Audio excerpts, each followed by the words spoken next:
दोस्तों, कमीना आदमी हमेशा कमीना ही रहता है।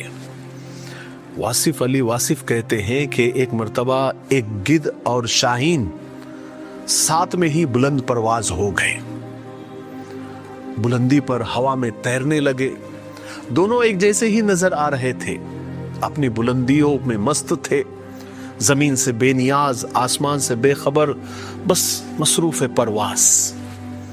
देखने वाले बड़े हैरान हो रहे थे कि दोनों हम फितरत नहीं है, हम परवास कैसे हो गए। दौरान परवाज शाहीन ने गिद्ध से कहा कि देखो, इस दुनिया में ज़ौक़ परवास के अलावा कोई चीज कीमती नहीं है। गिद्ध ने भी तकल्लुफन कह दिया कि हाँ, मुझे भी परवास बहुत अजीज है, मेरे पर भी मुझे बुलंदी परवास के लिए ही मिले हैं। लेकिन कुछ ही लम्हों के बाद गिद्ध ने नीचे जमीन पर देखा तो उसे एक मुर्दार गधा नजर आया।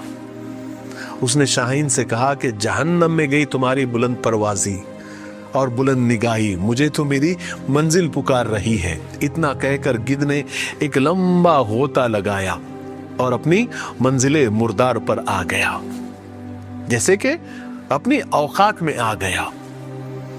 फितरत अलग अलग थी, इसलिए मंजिल भी अलग अलग ही रही। याद रखो दोस्तों, हम सफर अगर हम फितरत न हो तो एक साथ कभी भी मंजिल तक नहीं पहुंच सकते। और इंसानों को गौर से देखा जाए तो ये मालूम करना मुश्किल नहीं होगा, क्योंकि फितरत अपना इजहार करती रहती है। जो कमीना है वो कमीना ही है, खा वो किसी मकाम व मर्तबे पर ही क्यों ना हो। कमीने इंसान की दोस्ती कभी भी फल नहीं देती। जैसे कीकर पर अगर अंगूर की बेल चढ़ा दी जाए तो नतीजा क्या होगा? हर गुच्छा जख्मी होगा। बात जरा ऊंचे लेवल की थी, लेकिन मुझे उम्मीद है कि समझ आ गई होगी।